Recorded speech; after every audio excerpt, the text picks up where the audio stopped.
Welcome to episode 4 of the Anime Book Club. We're going to be covering JoJo's episodes 7, 8, and 9. Matt, we're already breaking our 2 episodes episode rule. It's a fast sprint at the end. It was one of those things where originally I had in my head that we could wrap JoJo 1 and start JoJo 2 in the same episode, and I'm really glad we made the choice to just do this all in one big lump. God, I don't want to spoil too much. I'm torn on that decision, though, because where you left me, where you made me leave. Yeah, this is going to be one of those cases where it's like the moment the microphones turn off, we're going to go run and watch the next one. It might be. So let's jump right into this. Episode 7 has multiple titles, but I'm going to go by the verve title of Sorrowful Successor. We open in Tibet, 1863. We have Ton Petty and our boy Zeppeli wrapping up Zeppeli's training. I got strong Avatar The Last Airbenders vibes out of this. Did you? I see where you're coming from there. No, I did not. Oh, okay. Well, they're up on ropes. They're talking about training and all that kind of stuff. A fun little note here is Ton Penny mentions that Zeppeli's ready for the Celestial Gate, a thing that we never see. You're right. There was no conclusion to that. He's like, you're about to check out the Celestial Gate, buddy, and they never address it. I feel like a complete idiot because it wasn't until this scene where I finally oh, his name is Tom Petty. It's literally one letter changed barely and it's smushed together. Yeah. It's absolutely incredible. All Tibetans are named Tom Petty. So we then have a moment where they're right about to wrap up the training, and Zeppeli's like, hey, remember you told me that I'm going to be totally doomed if I finish my training? Could you perhaps give me more details? Yeah, that was keep bugging me. They never explain how he's going to die. I don't even think Mr. Tom Petty goes on to explain, it's like, yeah, but you're going to fulfill your purpose if you die. He doesn't even give him that. Yeah, no, he's just like, yo, homie, you doomed. And Zeppeli's like, it's great too, because Tom Petty's all like, do you really want to know? And he's like, well, I've already started training, so can you tell me if my death is worth it? And they shake on it. And my God, Matt, this is the most on the nose literal prophecy I think I've ever heard. Because he then goes on to basically describe the situation that we left off in episode 6. He's like, you're in a torture dungeon, a kid's going to open a door, and the young lion will be released. That's the most vague it got, too. You will release the young lion. Exactly. And then we pick off where we left off. Zeppeli slow walking towards our man Tarkus. Yeah. Speedwagon is yelling in the distance. No, that might be the height of this whole episode, is just that saunter, the badass saunter from Zeppeli, because it's hard to put into words how he looked walking into there, accepting his fate. Zeppeli looks so cool walking towards the fight until the fight begins. Well, when the fight begins. I mean, that's the problem is I really wish they had let Zeppeli win a fight, because if we look back on this show, Zeppeli knees Jack the Ripper in the face and does nothing else of consequence. How you feel about your boy Speedwagon? I love Speedwagon. Speedwagon don't need wins. Speedwagon gets them W's just talking. So as we have, JoJo is continually useless. He's tugging at his collar, and Tarkus talks about how he's just overall not impressed with Haman. I kind of agree with Tarkus at this point. Oh, translation. Haman, does that mean ripple? Yeah, that's what ripple is. So in certain translations, so Sendo is the name of the overall fighting style, and then Haman is used interchangeably with ripple. There we go. Important. These are the things that'll matter for another 10 episodes of the podcast. The fight begins with Tarkus. So Zeppeli actually does a lot of cool anime dodging. Like they even do like the zip sound, like showing like, oh man, he's so quick. Yeah, they start off with him looking, pretty fine. And then he makes the mistake of going on the offense. He does our first overdrive of the episode, the Tornado Overdrive, which is like a corkscrew kick. He basically does like a Dulcim attack from Street Fighter. But before you can even really go like, hey, look at that, looks kind of neat. Tarkus moves quicker than anyone could imagine and wraps his chain around Zeppeli and then yells, hell, heaven, snake kill. And then has everyone all kind of tangled up. Yet again, Haman being absolutely worthless, Zeppeli admits that the chains are so tight around his midsection that he can't breathe and can't use Haman. Yep, he's being strangled from his out from the chest region, apparently. Is the way he described that. So they got this weird seesaw contraption at this point. Yeah. Where everyone on the bad end of the seesaw is getting murdered. That does seem to be the two ways this works. So Tarkus is on the ground. JoJo's pressed up against the ceiling. He's getting super choked, and Zappelli is just having a time. Speedwagon watching, just like, oh my god, this is awful. But before he can even talk about how awful it is, Zappelli just gets straight up ripped in half. Oh, I thought we were going to approach that with more drama because, yeah, I don't even really know how to put too much drama into it. Like they kind of milk it a little bit. this is, I think, one of the first times where it seemed like Speedwagon could have done something. Like What nothing was stopping him. What could he have done? He could have yelled at Tarkus at point blank or something. I don't know. Next to throwing Poco at Tarkus, I'm not quite sure what Speedwagon could have brought to this fight. It's a valid strategy. He's got the sword on him. Yeah, I guess so. I guess he does have the sword. But yeah, it's real crazy to see. Like Zappelli just gets it rotten. He gets ripped in half, and he loses like part of his left arm too. It's not even like ripped. Like the chains are just tear through his like they're closed around him. He's pinched in half. It's real rough. So we have our half, or I guess technically. So wait, here we go. Here's semantics for you. Do we count Zappelli as in half or in 3 pieces? What's the third piece? What are you counting? His his left arm at the elbow. Oh yeah. I would say in half, and then one of the half is missing a piece. Cool, because that'll depend on how my notes are written from now on. So Zappelli and Jojo are laying on the ground. Tarkus admits that he's actually surprised that Jojo is still alive because that he claims broke his neck. So he got kind of like a 2-for-1. He ripped Zappelli in half and broke Jojo's neck. And then goes for, remember how he stomped poor Bluford's armor and then talk mess? He's going in for the stomp move on half of Zappelli. Oh yeah, man, poor Zappelli didn't deserve this fate. It's real rough, but then half of Zappelli surprises everybody because he's still got all the energy in the world. He pulls like a bishop from Aliens. Yeah, he's totally kicking with like a Darth Maul before he fell down, I guess. Yeah. So he crawls over, like uses his hand to pull his torso over to Jojo. Tarkus, in a rare moment, is actually really impressed by this. He's like, oh God. Because he wasn't really kicking though. Yeah. No legs. So then he grabs a Jojo and says, this is my final technique. And he does the deep pass overdrive, which basically dumps all of his Haman energy, all of his life energy into Jojo. I don't know how you want to interpret this, because technically he could have probably been making himself look younger thanks to Haman, or he just juiced himself because he now has gray hair. It was a juice. Like that was because he's not that old. Well, the flashback was math like 26 years before this. So he's at least in his 50s or his 60s at this point. Okay, maybe then. But I wouldn't have thought so. I feel like it was just him juicing, like he was squeezing every last bit out of him. So yeah, he fills Jojo to the brim with Zappelli magic. And Jojo basically goes full anime. He stands up. Kaioken times 2. Actually, yeah, never mind. The best thing to know is that when the energy enters Jojo's body, it completely destroys his shirt and nothing else. Like his pants are fine, but the shirt, like Captain Kirk and Goku style, just blows right off. And he gets up and he starts grabbing at the dog collar. And Tarkus is like, nobody could break that, not even me, and I'm super strong. And Jojo's like, wanna bet? And rips it right off. We then get a great moment where Jojo, now that he's free from the collar, has a lot of like slack to work with.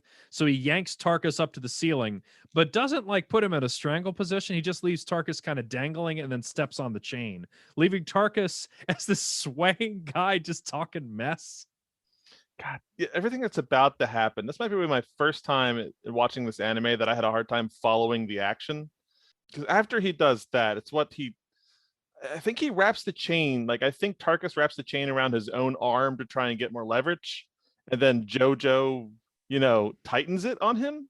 Yeah, so he tries that. And then his new plan, which I think is my favorite plan, is that he bites down so hard that his vampire teeth snap and he spits them at Jojo. God, was that what it was? Like, I saw his teeth fly out and I thought he just like ejected them. So if you go back and rewatch this, so he bites down in such a way that he snaps his vampire teeth. His vampire teeth, like, this is something I think about from time to time. Vampire teeth are long, so he actually bites his vampire teeth so that they snap off, and then he spits them in defiance, like, puh-puh. Because he knows that he's doomed. He's like, he tries to take out Jojo's eye with his teeth. It does nothing to it. Jojo's like, that was pathetic. Jojo's like, that's nothing. And then he like noogies him to death. Like, he doesn't give it a name. He doesn't say anything dramatic. He just one hand under the chin, one hand on the top of the head, and melts Tarkus. How did you feel about our boy not even getting an overdrive? like I felt like this was like the first time they weren't shonen jumping a move. Yeah, JoJo's just so angry he didn't have time for moves. Actually, I don't think he uses another overdrive for the rest of the show. You might be right about that. Now Yeah, that I I don't think think he about names him this. anymore. He just goes to killing. And then what I would only call the best plot twist ever, Zappelli apparently not dead. Still alive, still in half. He is the torso man, and he can pull through. It's great because like JoJo is cradling half of Zappelli in his hands. He's like, Zappelli, you can't die. And Zappelli looks up at him and is like, what are you talking about? Go fight Dio, you idiot. Yeah, it's like telling him like this. Like it, I feel like it's starting to end. It's like, you are the chosen one. You were here to bring balance to the Haman. And then he looks at the camera and says, oh, by the way, I totally had kids and I left them. Bleh. Yes, yes, okay, that bothered me too. It's like, I left my family. Wait, what? There is a Zappelli bloodline that we have not been aware of. I feel like that's extremely what the author was doing. He's like, oh, if I want there to be more Zappellis in the future, like this opens the door for that. Mm-hmm. Oh, when Zappelli was, God, he named the overdrive when he gave all of his energy to all of his life energy to JoJo. The He deep named it pass overdrive. the deep pass overdrive. When he did that, remember how there was like this one tiny mote of his like last breath was still floating in front of Speedwagon. That I had like this tiny glimmer of hope that maybe he was going to give Speedwagon something. Speedwagon gets nothing. Nothing. But yeah, we get Zappelli basically, and I love that too because Zappelli's whole story is his dad accidentally turned into a vampire, killed everybody they knew, and instead of like he apparently survives that, starts a family long enough to start one, and they go like, nah, I need to deal with vampires, and abandons them in Italy. What a great guy. He was. You can't criticize the life of Master Zappelli. He was Baron Zappelli was driven. Can't hold him down. He's a free bird. And then the narrator feels like he needs to do stuff, so he gives a quote. I didn't even bother writing the name of the poet, but he reads a whole quote. Oh yeah, he did. He's like, I'm here too. We then, boy, oh boy. If you're like, yeah. I got one note here, just What's written your down, note? and it's please, Pat, comment on this ghost sky portrait of everyone. Oh, you know what? I didn't put that in my notes, but boy, do I love it. The fact that Bluford made the cut. It's Yes. George, Bluford, and Zappelli. It's like just the few people who've just died, and yeah, it's for like. I think you need to give some description of what just happened there because it's so, like, all right. So the narrator is like, "Hey, I'm here too." He reads a quote, and then Teletubby style, they like drift the camera up to the sky, and you get ghostly portraits of George, a guy I didn't recognize. I went, "Wait a minute, is that Bluford?" Oh, it's Bluford, and then Zappelli are shown into the sky. Like, where's Danny the dog? yeah. Oh well, Daniel will get his moment apparently. I literally straight up forgot that Bluford was a thing. So It life took comes me a at you moment. quick.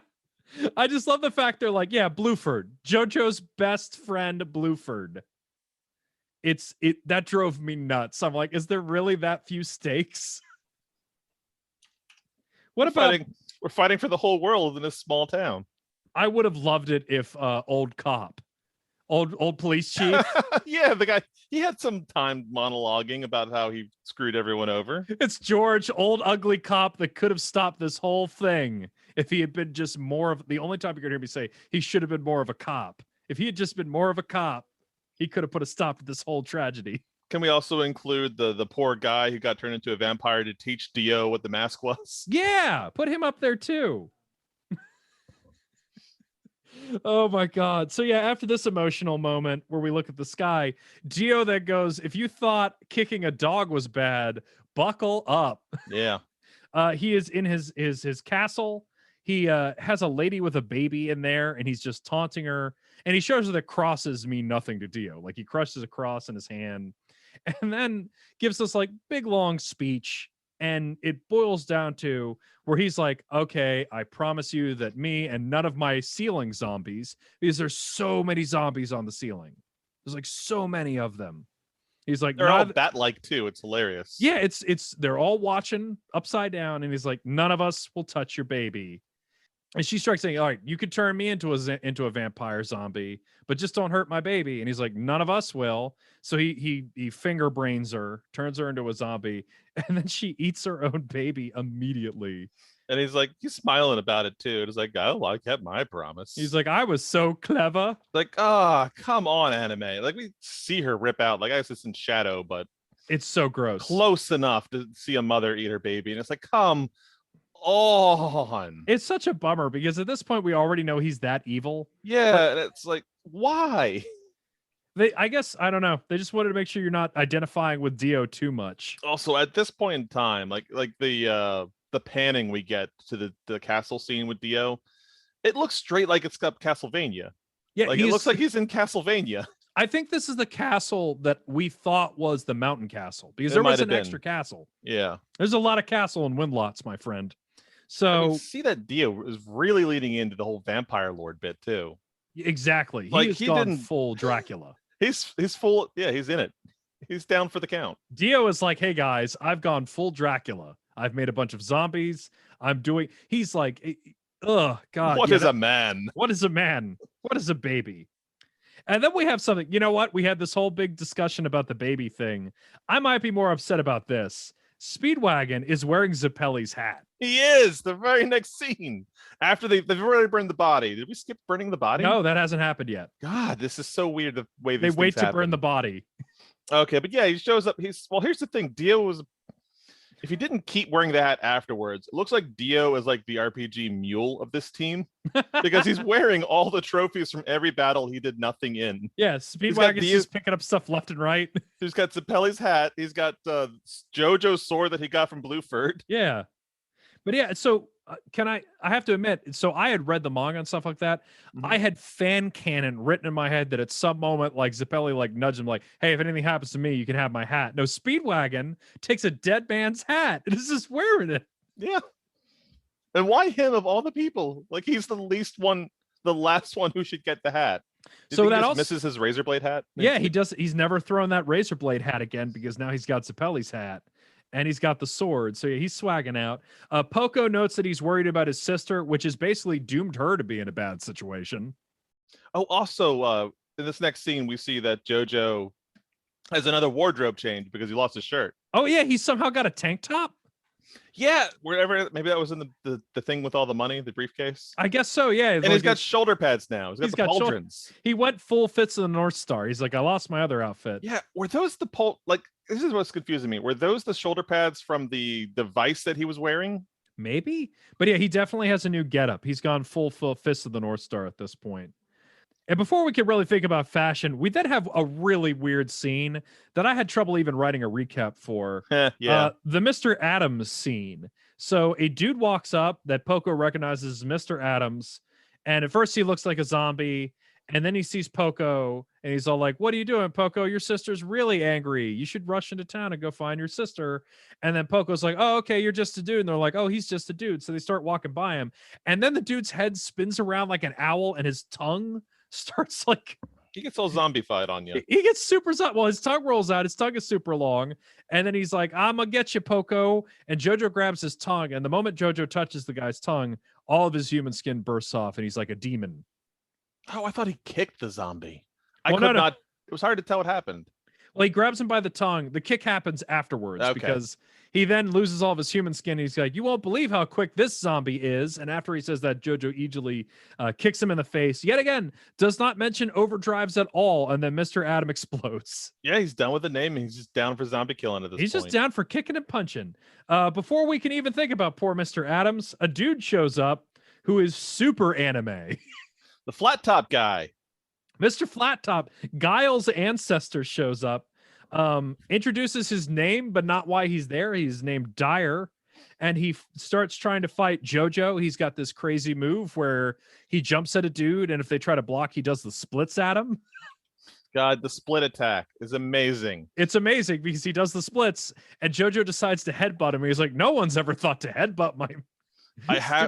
I admire JoJo's general strategy in life. I can relate to his idea that when things are going bad, to literally just go straight through and make them as worse as possible. And that's the strategy. It just move onward and upward. Full speed. It's great. Just bless the visual design of every character that this guy draws. Mm. They're all beautiful in a unique way that cannot be understated. I feel like Mr. Dyer here is a preview of things to come. Like he's got way too many shoulder dealies going on. He's got crazy hair. I love Dyer's design. And then we complete the music reference because his buddy Straits. So Dire Straits shows up. I get it now. And they both reveal that they are Haman users. They're fellow people that they know Zappelli. And Zappelli wrote them a note, which is baffling. Is Zappelli from the grave is like, no, I am the king idiot. Mm-hmm. He wrote for help, but didn't wait for help to arrive. There was no time, man. Dio's already turned this many people. So if we flash back, the only reason they went there is that Speedwagon figured out where Dio was. He could have been like, well, hold on, because they don't know how bad Winlots was. They could be like, hold on, if we wait literally 5 hours, I can have 3 great Tibetan monks with us for this fight. Maybe that's karma, because if Zappelli had showed up like 5 hours earlier in JoJo's life, oh, that's a good point. It's always none of this would have happened. Yeah, you know what? Yeah, so before I try to Cinema Sins this to death, you start to get really excited because you have Dire and Straits, you've got more help, and then all of a sudden, heck yeah, Tom Penny. Tom Petty. Not Tom Petty. Tom Petty shows up. Tom Penny walks over the hill and is like, hey guys, here I am. He's smoking a pipe. He's looking awesome. And here's how I read this scene. JoJo goes to shake Tom Petty's hand. And he's like, no. We do this silly like head bob praying thing. He's like, don't do me like that, bro. I don't think he wanted to read JoJo's future. I think he did not. I think that's how I read that scene. The way I read it is, I think he would have known for certain, like he would have seen the death of Zappelli more clearly if he had shaken his hand, and he was trying to avoid that. Yeah. But then he went on to say, it's like, oh yeah, I guess he's dead anyways. I can tell without you telling me anything. You guys all seem bummed. Well, it seemed like he didn't like it. He was straight up. He was trying to avoid, like he would have totally normally shaken someone's hand. I just like the idea that he gained the power to learn when people die when he shakes their hand. He's like, I just have to stop shaking hands. This is not a great power. We then, Tom Petty mentions that, boy, this Dio guy sounds real rough and he's really impressive. And I thought that's where the episode was going to end. But much to my surprise, they then go back to Dio Castle. He's taunting Poco's sister, but forget about her because he has 2 dogs with human heads now. The chimeras. That make no sense. The one was like a cat or something. Maybe it was a cat and a dog, but they've got people heads, and it's really weird and unexplained. And that's where the episode ends. That's episode 7. God, you think he's like going Full Metal Alchemist up there, just going crazy. It's like Dio's getting new powers all the time. He's like, I'm gonna make dog people. It's what a weird world we live in. Do you want to roll right? You want to roll right into 8? Sort of. Because we talked about it, I started making a tally of when the outro music starts. Because what is our roundabout rating for this one? Well, from what I found out, I went back to all the previous ones to see when they happened. Oh, this is great. The long ones are all the same length. They're only roughly about 42 seconds. There's 42 full seconds from when the first note starts to the to be continued sepia. Yeah. This one was a full 42 seconds, like the one before it. I respect that. Yep, and I will keep going on for each one of these episodes. Oh, please! If you want to keep doing that for the rest of the podcast, I will greatly value that. I want to keep track of this stuff because this started to get interesting. I'm going to tell you, I'm really excited to find it. So we're going to roll into the next one because I know that we're going to culminate with you talking about that. So we're going to jump into this. This episode, I'm just going to say before we even say the title, is insane. Yes. So episode 8, Bloody Battle! JoJo and Dio. This one is going to sound like I've put a couple episodes together, but this is indeed just one episode. So Poco, all right, yet again, Baffle City. We open in Poco's home. His dad is fine. Like he hasn't gone out for the evening and has missed everything and is dismissive. Like he whacks Poco like, where have you been all night, kid? And where's your sister? It's absolutely bananas. Like the fact that his dad has missed all this kind of stuff. Mm-hmm. Does that bug you at all? A little bit, but we found out only like 73 people were missing when this whole event was over. I guess so. If he's on the weird part out of town. like 300 some, I think they said was the population. I think my best part of this is so his dad is berating Poco, and all of these brave big anime men are standing outside, not vouching for the boy. Like they just kind of pan over to the window and like they're all big, burly, brawny. Cowards. Like this artist doesn't tone himself down when it comes to these muscle structures on these guys. They're all Oh, just yeah. like they're all there crowded together at that window.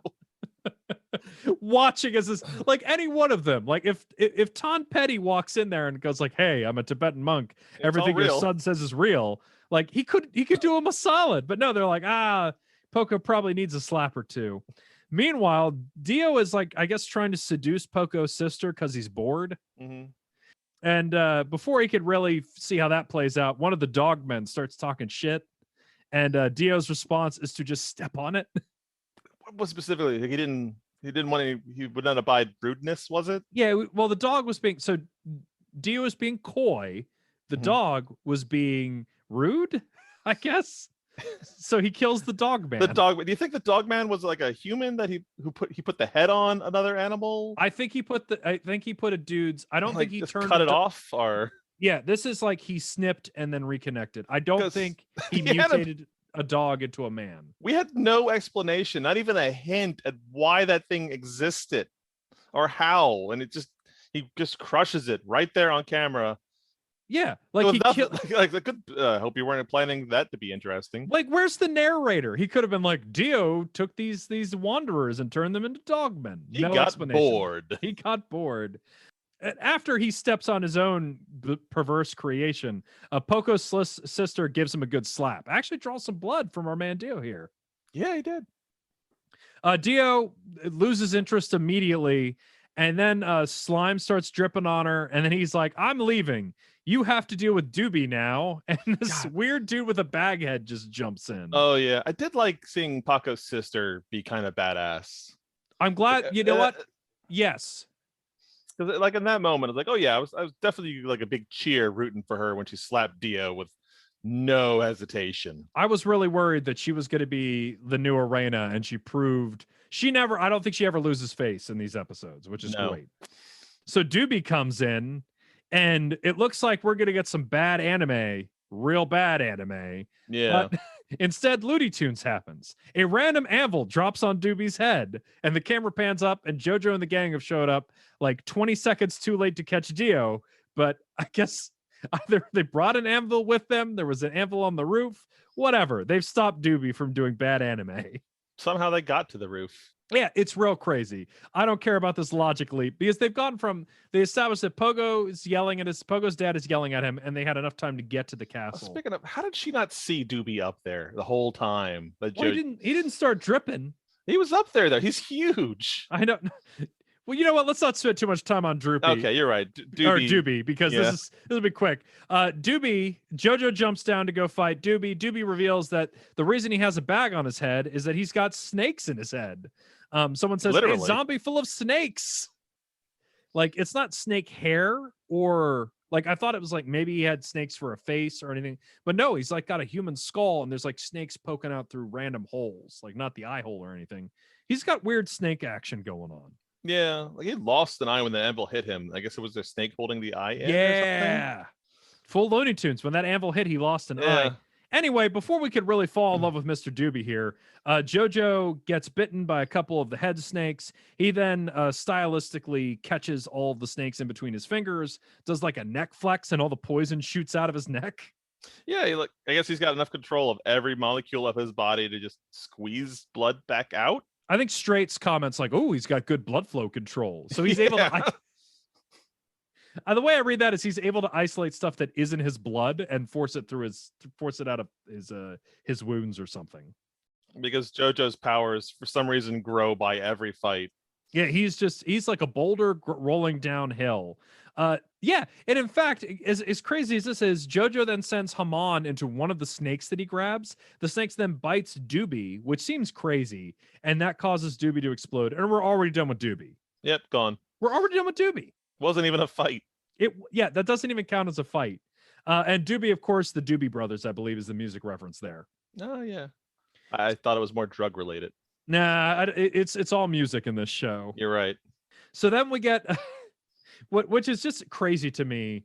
Dio didn't go far. They open the nearest door, walk up a small flight of stairs, and Dio is chilling on a balcony.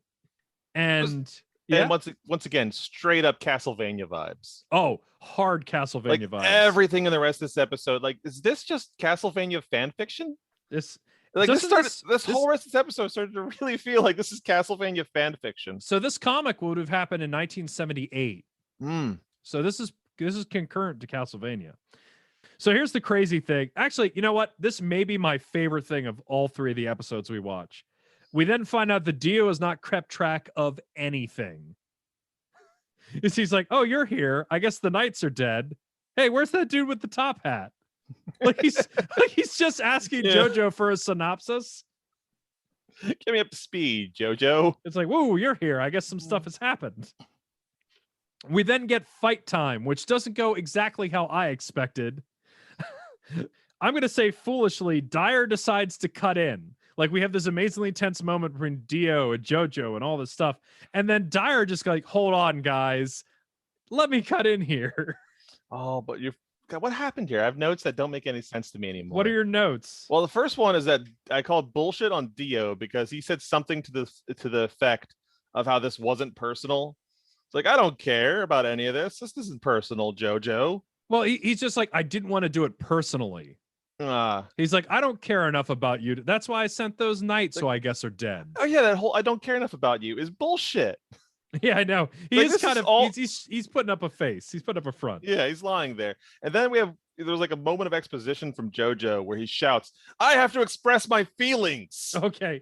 Remember when he shouted that? Okay, I guess I undervalued this stuff. I didn't have this in my notes, but I remember the line where he's like, it boils down to him saying, "This is very This is very ungentlemanly of me. It's not very becoming, but I have to kill you out of anger now." Yeah, it's like yes, and I was like, no toxic masculinity in this show, Pat, because they're willing to talk about their feelings. She declared it to the world, to everyone around him, and they're gonna work through this. I do like JoJo has a very like therapist forward feeling, where it's like, I understand this is unbecoming of me. It's unbecoming of how I was brought up. But you know what? I'm not gonna have to kill you, vampire man. And then there was yet another. I should have kept a tally of this. There was another like ghost heads montage over him. Of the people. God, yeah, he does think of all of those who we all have of lost. them, Including Buford, who once again I completely forgot had been a character, and because JoJo has been a meme in my life for 10 years now on the internet, it's everywhere. For half a second, because I forgot what Buford looked like, I thought it was the beginning of a stand. Because you just see his floating like immaterial head right by JoJo. Oh my goodness. Yeah, there's a lot going on in this. I love the fact, my notes just said JoJo and Dio trade taunts, but yeah, I'm glad that we went into this. So then we get the fight time, which I probably, all things considered, you wanted to talk about something more important, because this fight is a disaster. Dyer decides to step in, and he's like, I could take this guy on. And JoJo's like, wait, he's got special powers. He's like, well, I'm special too. He really, like, in all the time they spent together, like walking to the castle, the fact that JoJo doesn't go like, hey guys, you probably know Dio has ice powers. That never comes up. So Dyer reveals that his power is floating in the air. Dio comments that it's weird that he thinks that slow motion's a good call. Again, it's really weird. It's really weird. So then Dyer does his special attack, which is to basically stick his feet into the blocking Dio hands. He does the splits, reveals his crotch right to Dio's face. And it's great because this to me seems like a really stupid attack, but then Straits is like, oh, this is great. And then Speedwagon seeing this goes, it's the perfect stratagem. Yeah, because like it baffled Dio for a second, and then I guess I'm underselling it, because a big part of it too is that he's like, he has his hands in a cross motion. So I'm overly thinking about the fact that it just seems like he's leaving his lower half exposed. It seems like he's completely exposed. Like there's no good side to this, but they're apparently, like, yeah, everyone just aims for the torso. Everyone's just doing a body shot, so they can't get by it. They can't get by it. Not to dwell too much, Dio, of course, freezes him, turns him completely into ice. Mm-hmm. Dyer maybe is king. Dyer's really aiming for Zappelli in terms of King Idiot. God, yeah, he was. Sorry. So stupid. Just ask. Anyway, Dio then shatters him, and Dyer is just ahead. God, yeah, I had forgotten about the ice magic too. Like it was like, oh yeah, he's got ice magic. It's like, Everyone forgets about the ice magic. why did That's how that come up? That's his answer to everything they've done, and no one is like, "Oh, wait, guys, he's got ice magic. Careful of that crap." And I feel bad for how much Dyer just died like a dog here, because we never once got to see that technique that everyone finds masterful succeed. Yeah, We well, have no Haman idea in what it's general, supposed to do. Haman in general just kind of sucks. Yeah. However, just to make sure that he doesn't leave on too low of a note, Dyer's severed head, which is landed in a flower pot, talks a little bit of mess and then picks up a rose with his mouth and spits it into one of Dio's eyes. Yeah. And so begins Dio's love of flowers.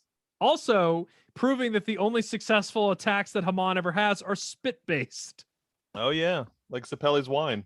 Yeah. So this actually does a pretty good damage to Dio. And he is just like, Dio's not stoked about this because this really did hurt his eye. And then Dyer immediately shatters. His severed head then immediately freezes and shatters. So I guess he used up the rest of his Haman energy to spit that rose. It was worth it. He didn't die completely terribly.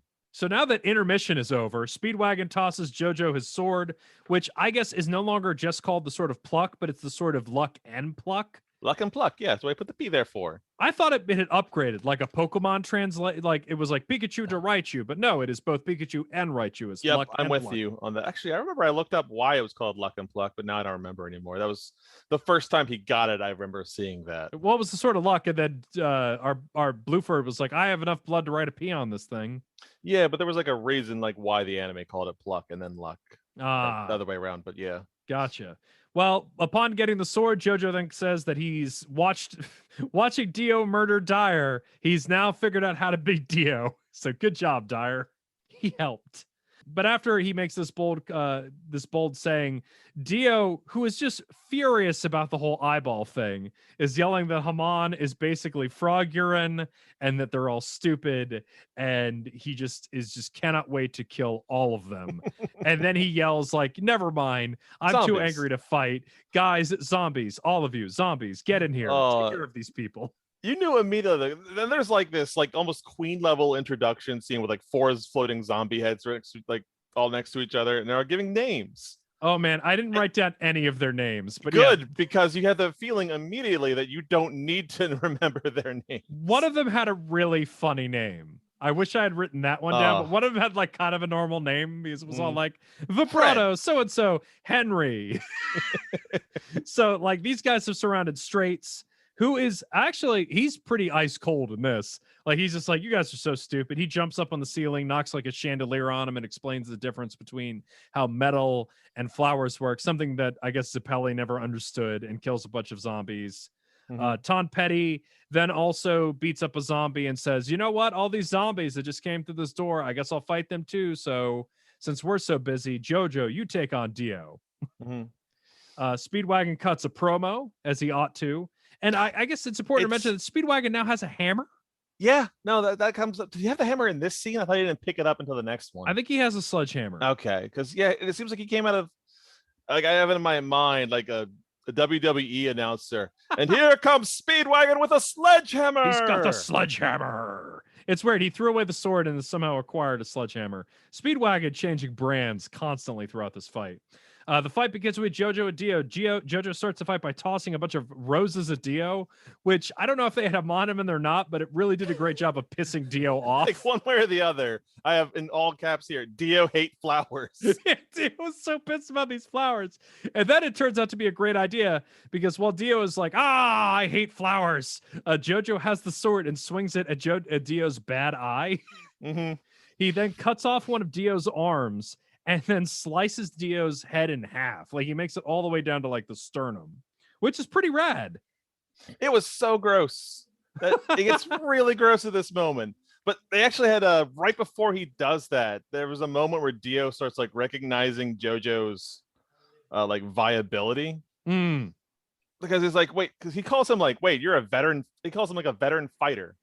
Well, next to like Dyer, anybody looks pretty smart. I guess it gave me this one moment of introspection for a second, because like, oh wait, he actually is a veteran. I forgot that he literally spent his entire life and childhood getting into fights all the time on purpose. He's such a smart And then, boy. yeah, a bit of character growth actually circled around.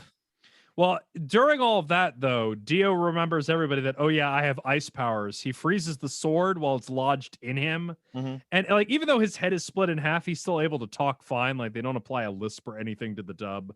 Or I mean the Japanese voice acting. And man, this is gross. I don't even know how to describe this. But Dio, like, not only has like is freezing different parts of JoJo, he has him kind of like stuck, and then like pulls a vein out of JoJo's neck and starts like twiddling it in his fingers God, like yeah. a coin. That's what grossed me out. It's that so vein. gross. It's so gross. It's like, I got your vein, like your corduroid right here, and he's pulling it outside of the body, wrapped around with. What is he doing it with? His own? It's Like his fingers. It's like he's rolling Yeah. around in his fingers. He's like, yeah, I got this thing looped around with a little tug. You're totally bone, JoJo. Mm-hmm. It's so gross. It's so gross. You know, I guess we're gonna get to the thermodynamics of a flame and sword in this. Yeah, we're gonna get to that in just a second. But before that happens, Speedwagon's like, I can help. And JoJo Dio's severed hand does like a like it waves him away, and Speedwagon remembers it's not a great idea to try and fight. And then Tonpenny has to save Speedwagon because like a zombie tries to jump at him, and he's like, no, pay attention to these zombies. JoJo's taking on Dio. He can't help. We can't do this all on once. We have 1v1 DBZ rules here going on right now, guys. Yeah. And so this is when Dio has his little like, man, this JoJo guy, I've got him dead to rights, but boy, he seems kind of smart. Wait a minute, something seems hot. And he then notices that JoJo, when he stabbed Dio, actually placed the end of his sword in a fire, like a torch or something. So the sword is actually heating up with fire. And as he starts to notice that, like JoJo starts to melt the ice, gets away. He then flexes again because apparently Dio was filling him full of what they call vampire essence. God, yeah, didn't make a whole lot of sense. He does another flex, and fluid that isn't blood jumps out of his nose, and he separates from the fight. Dio, not stoked about any of this, then just starts screaming about how JoJo's a monkey. Something like that. And he calls, was it Haman he called useless, or was it JoJo? Yeah, he said Haman is useless. A monkey can't beat a man, and you're definitely a monkey. JoJo, you're a monkey. And then he kind of jumps at him. The Muda count happened right there. I counted almost 12 Mudas, I think. Yeah, it's real. Just he just screams useless. Yeah. So you know what? We're gonna call this problem solving to the extreme. JoJo decides to light his hand on fire. Shoryuken, man, burning knuckle. Yeah.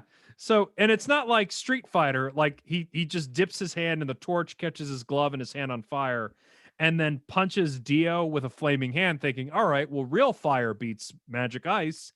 Dio does this whole ice hand thing. It just blows through those, and he hits Dio in the chest, and Dio basically just starts shattering.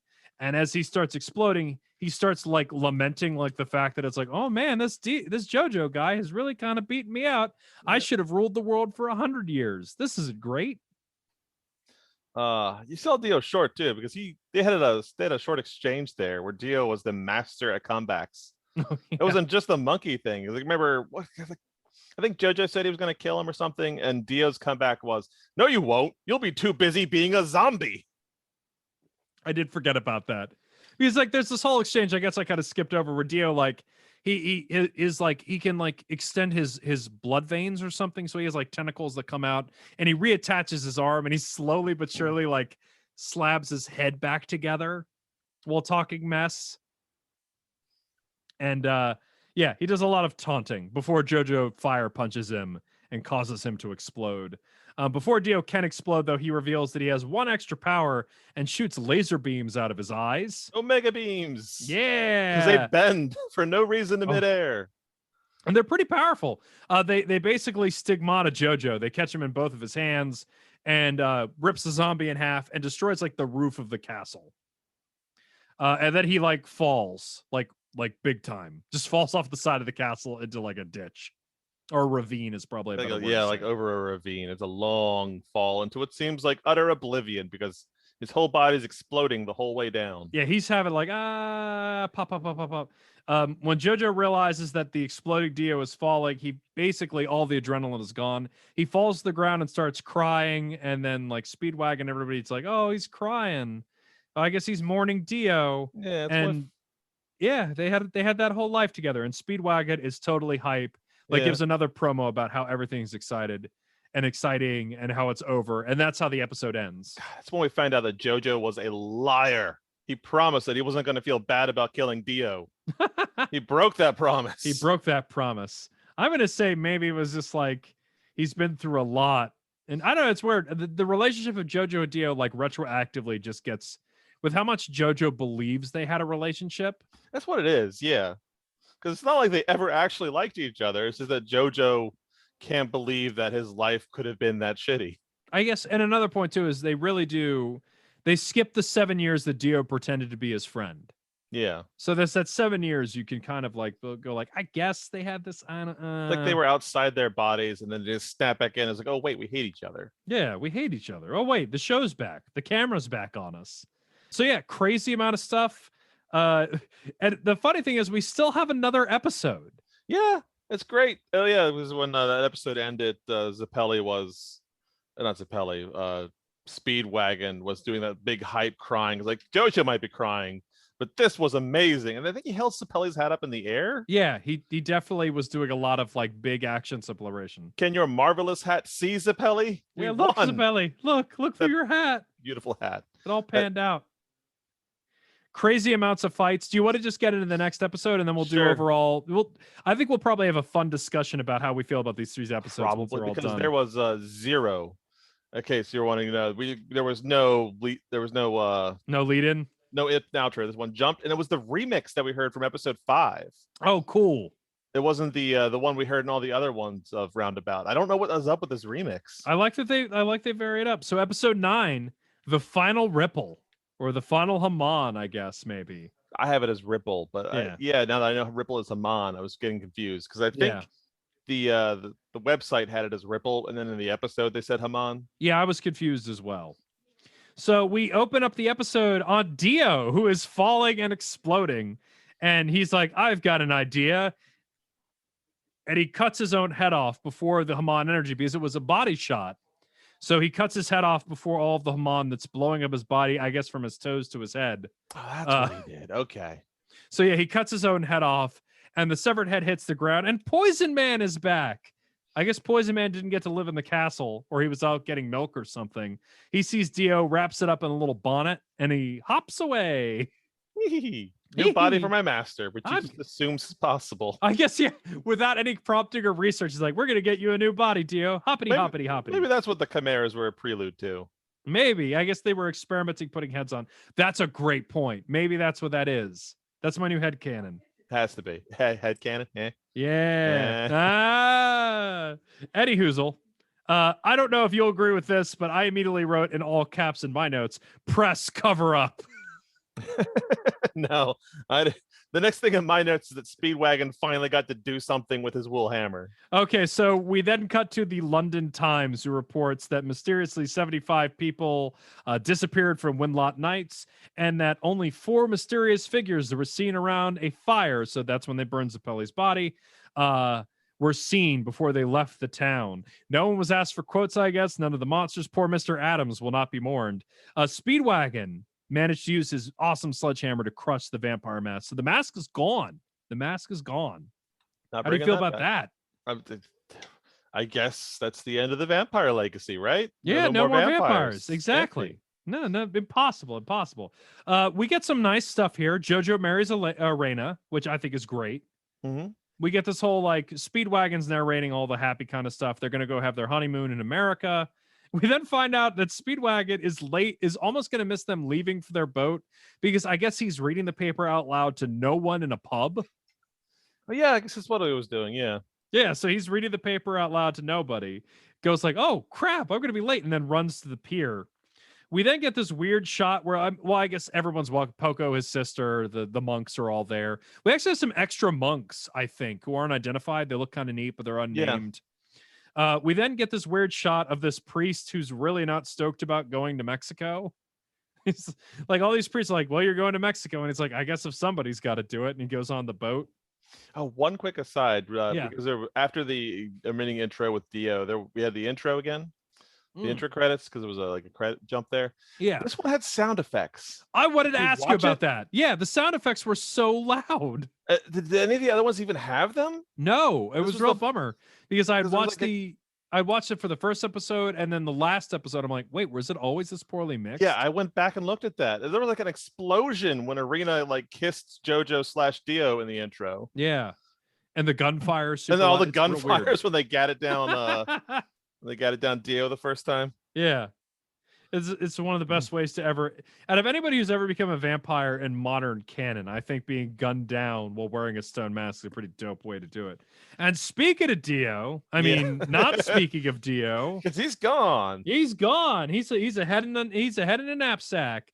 Speedwagon is like still talking out loud, being like, "Oh my god, my good friends are going to America, Five Goes West style." He's still wearing Zappelli's hat too. He has not lost Sapelli's hat. I have it all in caps. That isn't your hat. Right here. That's his hat now, baby. And before, he's not paying good attention to surroundings.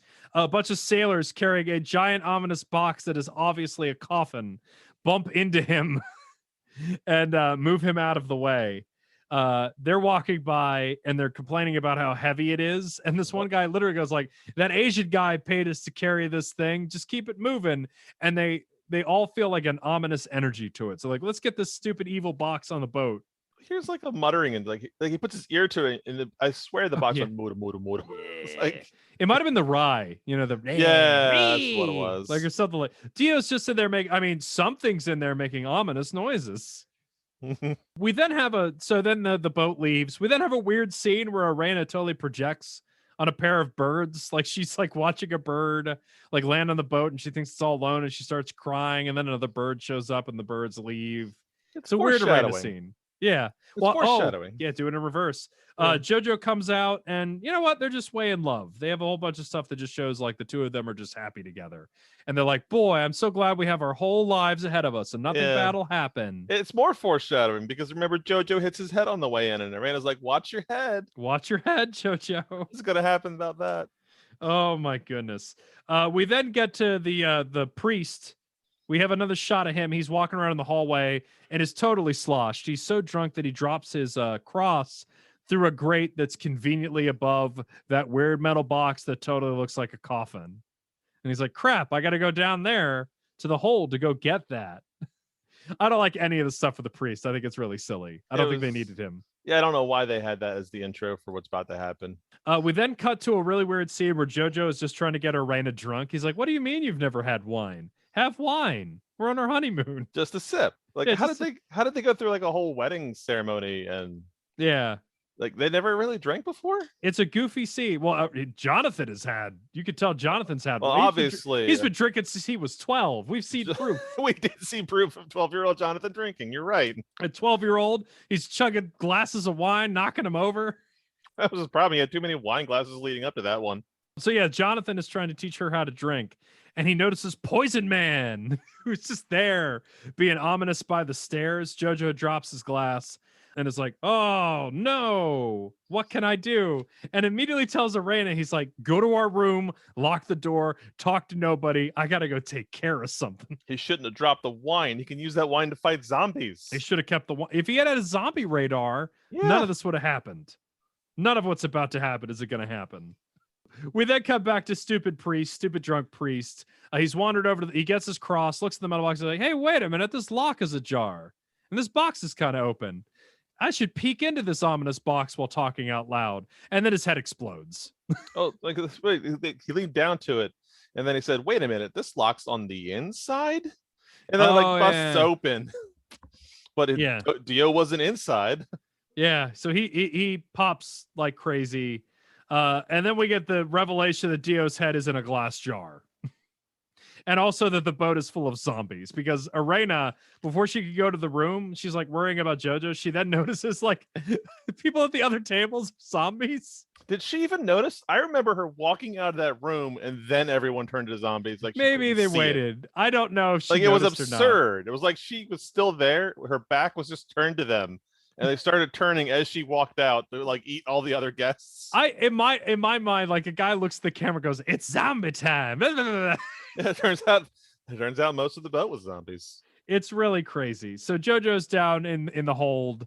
Poison Man is holding Dio's head, who's in a glass jar, Mars Attack styles. And Dio then gives this whole like Futurama head in a jar speech about how like, I hate you so much, Dio, but you know what? Or JoJo, I respect you. I hate you and I respect you because you seem pretty good at what you do. And I'm a vampire thanks to you. So you know what? It kind of evens out. We then cut back to Arena, who's like running through the hallways. Is like, I'm going to help somehow. We cut back to Dio, who then explains to JoJo that he wants a body. He wants his body, in fact. Like we're joined in our fates. Like it's like the end of the credits, you know, the Yeah. fate determined by their blood. Yeah. Sado no Something or other.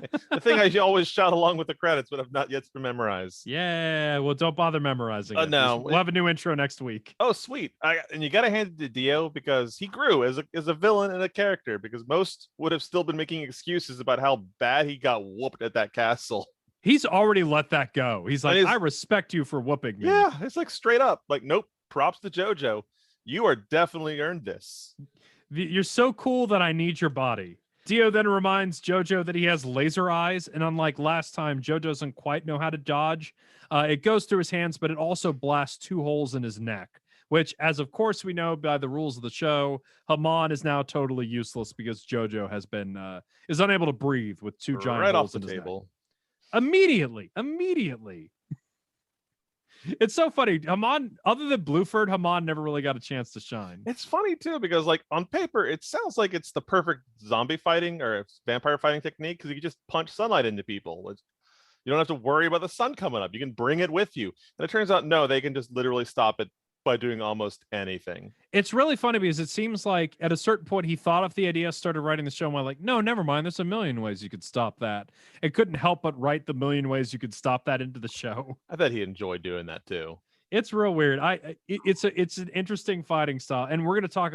Haman's interesting. Anyway, Arena then shows up after JoJo has been hurt, and Dio, who is the best in this scene, is like, hey, Arena, do you remember me? I bet JoJo doesn't talk a lot about me anymore. Did he mention I'm a vampire and a head in a jar? It's just like really chatty. Yeah, he was. I gotta hand it to Arena in this moment. Like, I feel like most of this show have been treating her kind of like shit. But in this scene, I don't get what it was, but she remains so calm despite the absurdity of everything going on right in front of her face. It's so true. She doesn't start screaming at the head of the chart. She's like, wait a minute, you're Dio Brando. She doesn't raise an eyebrow. She does not lose a beat. She's just rolling with this. It's so wonderful. I do like that. It's like, wait a minute, it's you. Like she doesn't lose a beat, and it's absolutely wonderful. I'm a big fan of Arena. For the rest of the episode, I'm on Team Arena. We then have a thing where it's chaos on the boat. There's zombies everywhere. Zombies are literally popping through the ceilings and the walls. We see an old dude get absolutely wrecked. Like something hits. It almost looks like a life preserver, but it was a life preserver. The dude just threw a life preserver. No, I don't blew think up his so. head. It did blow up his head. Like the zombie just threw it that hard somehow. Yeah, so he gets wrecked. Then a lady gets hit and she dies, like, and rolls down the stairs next to Arena. But she died in such a way, like, you could tell that she was trying to protect. She's holding a baby. Yeah, it's there like, you go. oh crap, there's another baby. Yep, another baby, because this anime hates mothers. This anime has got a thing for really mothers. has a thing for hating mothers. And remember, we're an episode away from watching somebody eat a baby, so I was immediately like, oh god, that baby needs to be protected. Oh no. I thought it was dead in that scene. I thought it was gone. Well, it started crying, so you're like, Yeah. okay, at least the baby's at least letting people know, like, all right, I'm still here. We then discover Poison Man's name is Wang Chun. Oh yeah, we did. Yeah. So Wang, this whole time it's been Wang. We've been calling him Poison Man. I went back, I looked, it has never been established, and I refuse to use wiki notes. Well, you need to know because of what's about to happen. Exactly. So he is super sassy in this sequence. He's talking mess about everybody. He's talking mess about JoJo. So much so that Dio's like, hey, cut it out. Show some respect. I squashed a dog for less. Yeah. Come on. If I still had feet, I would step on you, Wang. So then Wang and Dio are going. Dio's like, let's wrap this up. Get JoJo's body. So Wang, holding Dio under his arm, goes to attack JoJo. JoJo strikes a pose, which immediately Dio knows is bad news. He's like, whoa, whoa, whoa, slow your roll, Wang. He's striking a pose. That's exactly how that went down too. It's like he's got something still up his sleeve. If he's Wang, striking stop. if he's doing a pose, he's up to something. And Wang's like, nah, you respect him too much. That pose means nothing. And he continues his lunge at Jojo. Jojo, in his thoughts, reveals that he has just enough Haman energy left.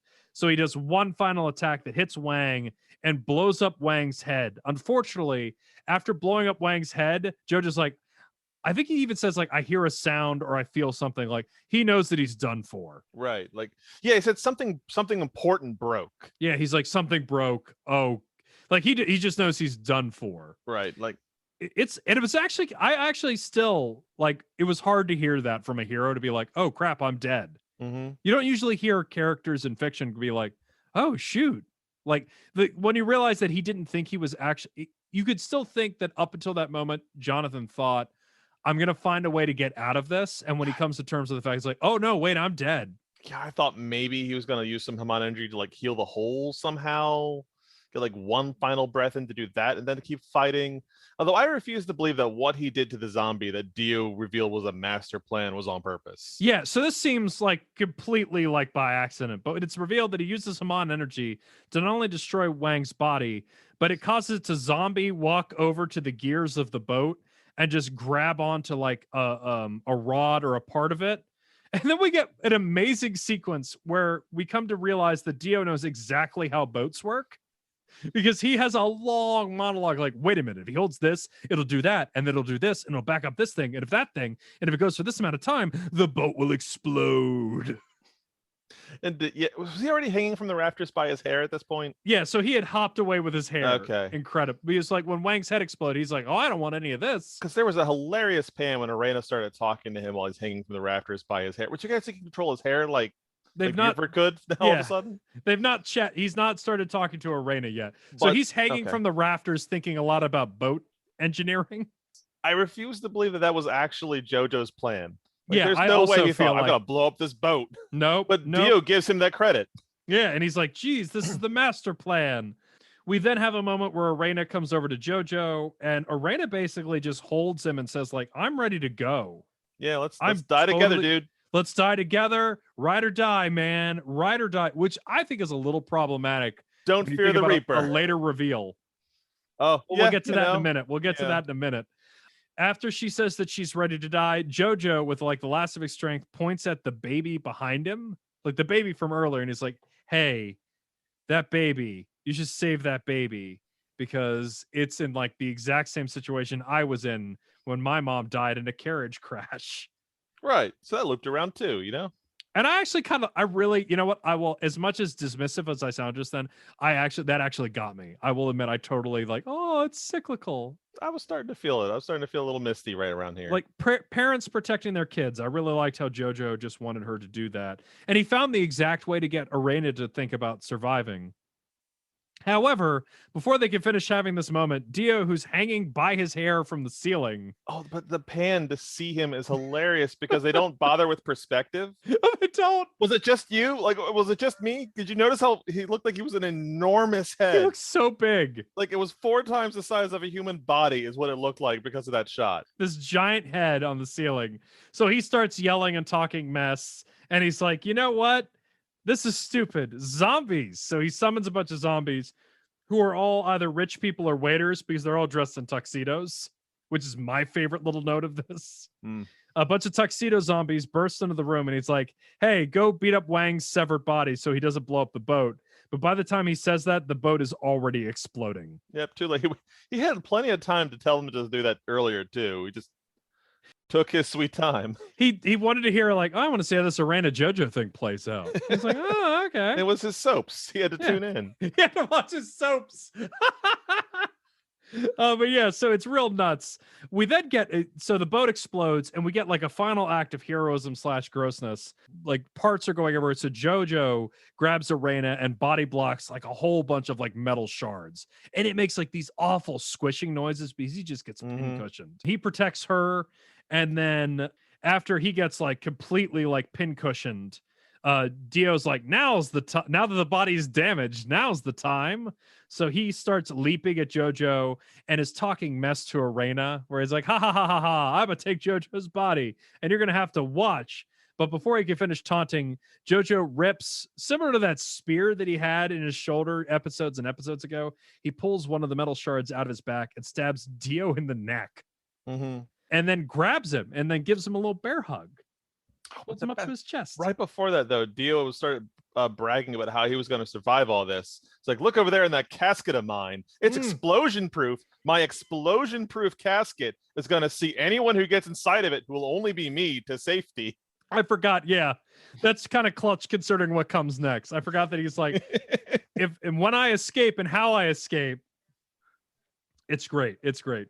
So Jojo is holding Dio's head to his chest. And, you know, he's told Arena to flee. And then we get this moment where Dio just starts bargaining, which is really great. He's like, oh man, I can't get out of Dio's. He's like, I can't break Jojo's grip.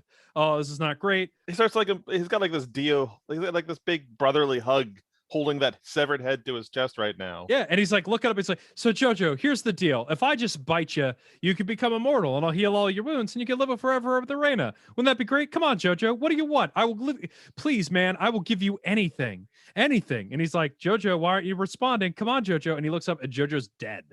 Yep. Jojo's already dead. I admit, I'm actually getting touched by this scene a bit. Just their lives coming together and this being, I didn't think I was going to watch the birth and death of Jojo all the way through. It's incredible. I have to say, hats off. It's an incredible death because when you compare it to how almost ridiculous Zeppeli's death is, the fact that Jojo dies so realistically that Dio doesn't even notice it. He just succumbs to his wounds. Just hats off. February 7th, 1889, Pat. Oh yeah, and they give him they give him his date of death. February 7th, 1889. We lose our first Jojo. Pour one out for the first Jojo, man. So then the boat explodes, and we're revealed that Arena survived in the explosion-proof coffin and has the baby with her. She then comments that she's pregnant. Yep. Like this little internal monologue. It's like, not just for this child, but the one I'm carrying inside me, too. Yeah, she says it in the most Japanese anime way possible. Yeah. So depending on how you feel about that, where she's like, I'll die with you. God, yeah, I had this moment where I had any hope at all I had of Jojo not dying in this whole debacle here. Yeah. Was that what he has to have a bloodline. I know how this show goes. There's Yeah. more Jojos. It's not going to be the adopted son, right? Mm-hmm. They're like, well, he can't. Maybe when they share their kiss, somehow he takes in her last breath and uses it as his own Haman or something. It's like, nope, he just dies. It's like, oh, she was pregnant. That's how they got away with that. And I feel like that's one of the advantages of coming to JoJo late, because you bargain a lot more about Jonathan's death, because it doesn't feel like, oh wait, I know there's other JoJo, so he has to make it. And I think it's a beautiful deal. Like, it's a great death, but it's raw too. It's real. He gets a real raw deal, because I think let's just wrap up the episode and then we'll talk about Jonathan in full, because I think that's so. The narrator then lets everyone know that it's a-okay. She's picked up by another boat off the edge of the Canary Islands, and that she goes off and is rescued. We then are given our teaser, which takes place in the jungle. Camera is in the jungle, sees a cave, pans into a cave, and we see a statue of a man in a cave. Is how I want to describe that. How would you describe the teaser? I can't. It's weird. It kind of, you go down like it's not just like you go into this temple, and the temple is entirely like a human body. Yeah. Like you go down an esophagus to find where the man is. It's almost like everything was once like alive and then petrified. It looks like you're inside of a stone living being, and then there's the stone man. So we end on the shot of the stone man. It's a really, does that get you excited for the next season of JoJo? I can't wait to see the next season of JoJo. So, all right, so we've recapped these 3 episodes. Matt, how do you feel about season 1 of JoJo? How do you feel? Let's just open general discussion. It was bizarre. It was straight to the action. I love how much he just doesn't let anything stop what he wants to do. Mm-hmm. Like, it seems like other writers would want to go like, well, I need some exposition here. We need to pace this out for other reasons. It's like, no, this is exactly what I wanted to get to. Nothing. I'm not gonna let anything else stop me from getting to this part. Yeah. Oh, one last thing. The final moments, we had more Sky Ghost pictures. Oh, in the we do. very end. And It's so funny. The Sky Ghost made it into none of my notes. I don't know why I ignored them, but yes, there were please. so many of them. There were at least 3 over these past 3 episodes. And this one had like living characters that like Paco and his sister were in there. Yeah, and Speedwagon and Tom Petty was in there. yeah. Speedwagon's the last one to show up. And it was funny you mentioned that you wish the dog had shown up because Danny showed up in this one. Oh my god. He was the first face to show up. Danny the dog, everyone's favorite JoJo character. I'd play him in a fighting game. I would. I have to laugh because there is a dog in a JoJo fighting game you can play as. But we'll get there at some point. We'll get there. We'll get there this fall. So yeah, JoJo 1 is an interesting thing. So actually, I really wanted to ask your opinion. Is in many cases when people say to get into JoJo, skip JoJo 1. No. I think it's so short, it's worth just watching. Yeah, if nothing else, it was pretty short. We only 9 episodes deep. Like roughly 20 some minutes each. And it's like obviously I don't know what is coming in JoJo, so maybe I'm wrong in that opinion, but I felt like this was worth watching. I think just coming to it, considering how I think that it's weird because where we're about to go expands on a lot of the ideas that just seem moderately touched on. This is a lot of like he just kind of dips his toes in a lot of stuff. Like the Tibetan Haman people seem like this interesting concept, but Dyer and Straits only show up for like Tom Petty shows up, like the leader of them shows up and he does literally nothing other than tell some fortunes. So it's like, I wish I could see more of that. No, I guess the zombies seem kind of great. Or who's the deal with the mask? There's a lot of unexplained stuff. And I think the surface level nature of the first JoJo is charming kind of in a very uncomplicated way. Yeah, it is that. And then we got to see Speedwagon become, we learned that hype men are important in this world, apparently. Oh my God. I feel like, yeah. I had that down on my note too. Is like none of the stuff on that boat would have happened if Speedwagon had been there to hype him up. Yeah. Oh my! Imagine if Speedwagon had been there. He'd have his hammer. Yeah, the hammer that he did. I love the fact he had the whole episode with that one hammer. He did nothing with it. Like, why does he even have that hammer? And then he smashes. He finally got to use it. Smashed the mask in. He breaks the mask. I like the fact that they closed that loop.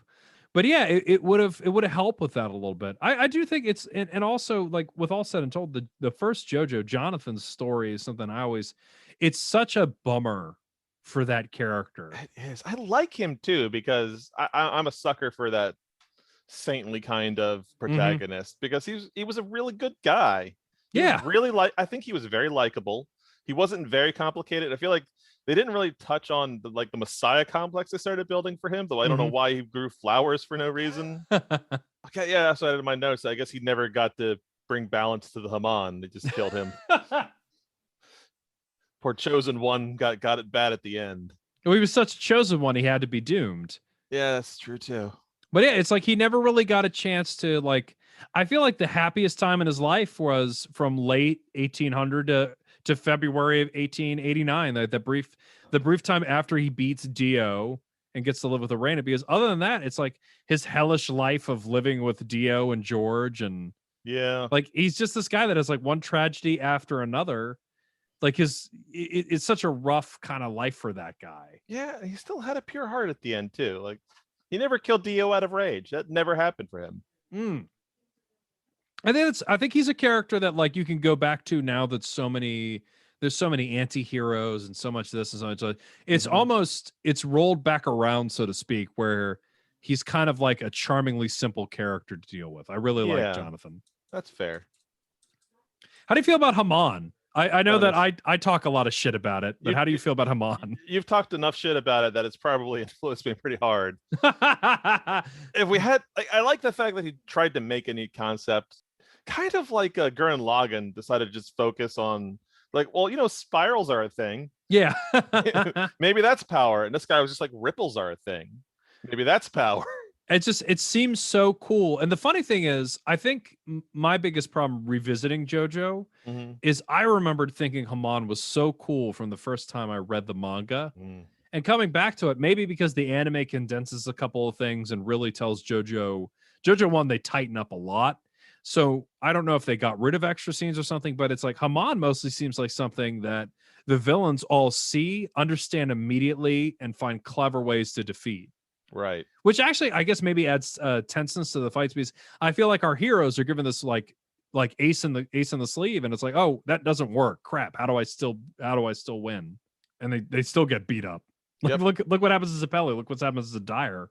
God, I remember having at least one moment at the very, I guess not the last Dio fight, but in Bloody Battle, in that fight where he supposedly had won. I never had this feeling when he's getting mostly frozen, the sword and Dio, and I'm like, how is he going to get out of this? There's like an actual tension where I can't figure out what he's going to do to get out of this situation. And that's harder for a lot of animes these days to produce. Yeah, I think that's something moving forward. I really do I think that's a strength moving forward. I think JoJo is really good at doing. Is in a lot of cases, like there are other animes out there like Dragon Ball Z or Naruto or any of those where you're like, they're going to be fine. But I think JoJo's good at having that tone of like, wow, these people are screwed. He needs to go to a new color. He'll win. Yeah. Well, that's the funny thing. It's like all these one-time use Hamons. We never saw like Silver Metallic Overdrive or Scarlet Overdrive or Underwater Turquoise just Blue. Stopped naming them too. Yeah. Yeah, he just started like, I'm just gonna hit people. I'm gonna get on with it. Now that we're at the end too, like I still love Speedwagon with all my heart and soul. Like, how do you feel about Speedwagon, Zappelli, JoJo? Like we talked a lot about JoJo. How about the other side characters? How do you feel about them? It's cast. I will never hide my love for Zappelli, no matter how bad he gets it. I think he wins by pure gentlemanly poise alone. He is such a great introduction. He doesn't have to win a fight because he just looks and talks amazing. He's got so much swagger. But that's the thing is, like, I think the further we get away from this, the more I'm going to go back to being like, yeah, Zappelli's the coolest character. I think, yet again, it's that thing. It's like, if you go back and rewatch JoJo, I think as you get distance, you're like, Zappelli is awesome. There's nothing wrong with Zappelli. He's the coolest person ever.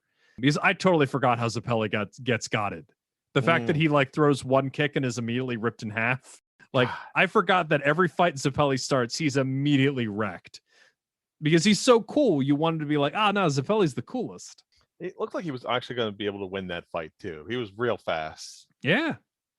But I guess that's another thing that just kind of makes this another neat thing about this is like, regardless of how neat a hero seems, any hero could just be completely wrecked if they're not careful.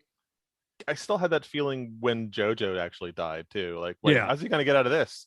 How's he going to get? Wait, he's not going to get out of this. Is he going to get out of this? Wait, nope.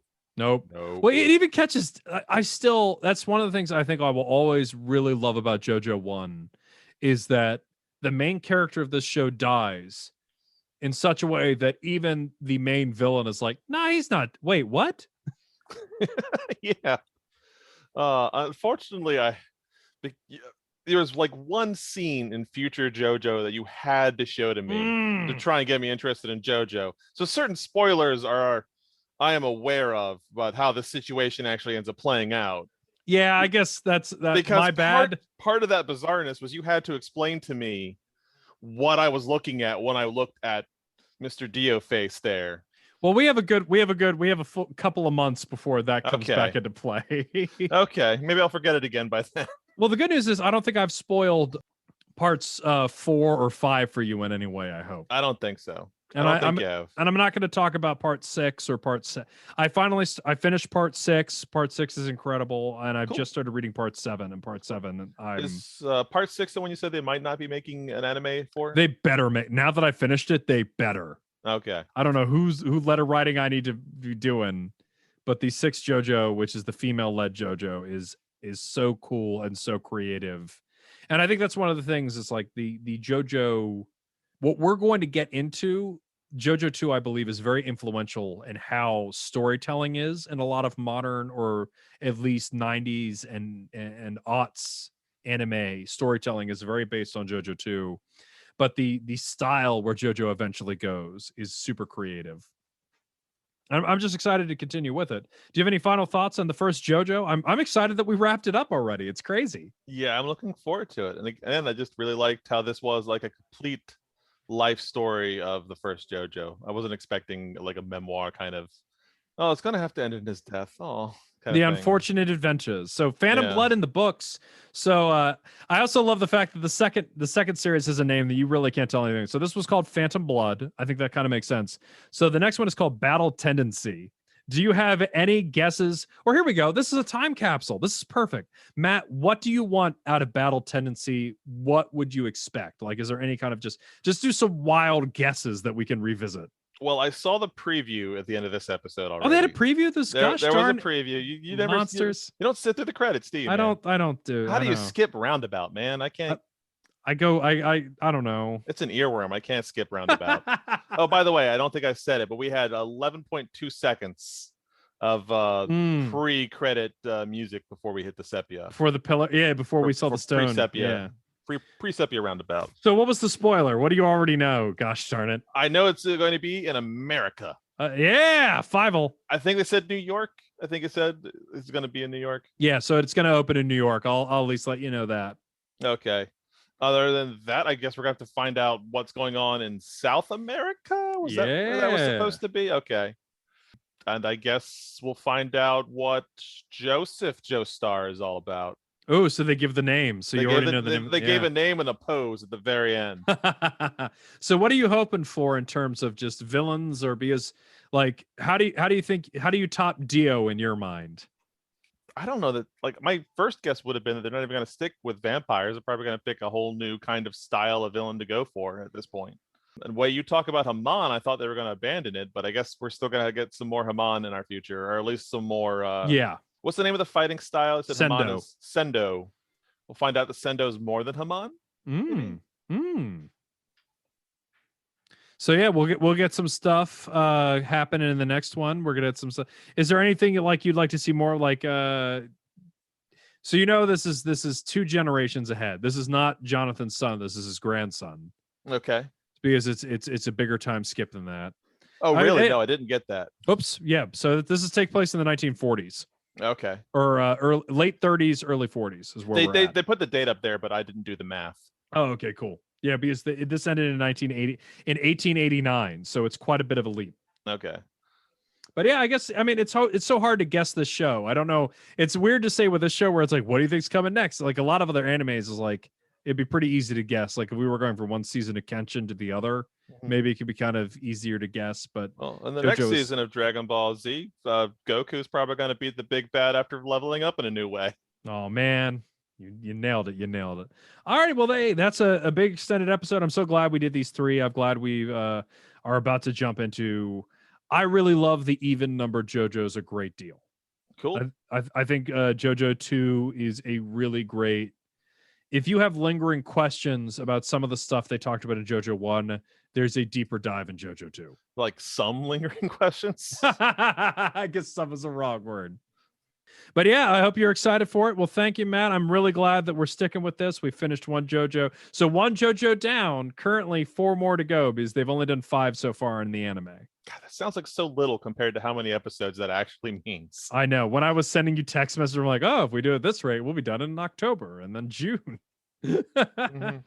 So yeah, are you ready to get more bizarre? I'm excited for this. All right. So wraps up the latest edition of the Anime Book Club. Thank you, Matt. Awesome. Thank you.